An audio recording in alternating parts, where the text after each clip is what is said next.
There are multiple different parties involved in the banning of TikTok, and each of them have their own unique little interests. Yeah. Mark Zuckerberg and obviously Google, for example, absolutely want to eviscerate TikTok because they want to be TikTok. They see every moment that people are spending on TikTok is a moment they could be spending on YouTube Shorts or Instagram Reels. So, of course, they want that market share. They want that delicious, juicy market share.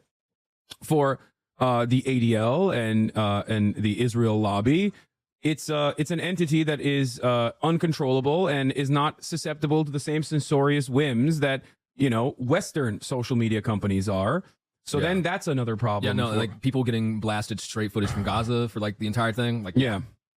So that's a genuine. I think that's literally the straw that broke the camel's back. Really, I think that's when because obviously Donald Trump, even when he was president, talked about wanting to ban TikTok by executive authority, and then, you know, they passed the buck down to Congress, and a lot of legislation was passed around.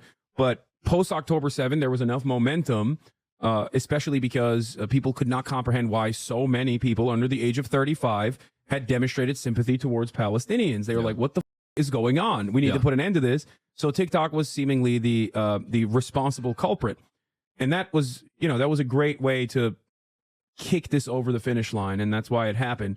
But I think it's something that is very alarming, and it will happen a lot more in the Trump administration, in my opinion, where the American State Department and national security concerns are going to be constantly used to try to push out by force Chinese commerce from the American marketplace. Yeah, it's genuinely a stress test. There's not even like, it's kind of, listening to them argue about it, there's not even a precedent. There's no case that works or operates in this exact same way. And it's more of a stress test for what they can do with the law and how much they can get rid of. And what were there's 4 countries listed under the Foreign Adversary, Protection from Foreign Adversaries Act. It's like China, Iran, Russia. Venezuela?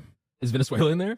Cuba. Cuba, yeah, I think it's just like 4 nations where they're like, oh yeah, we can basically determine that like things from this nation are inherently threats and dangerous as a way to like, it's a stress test.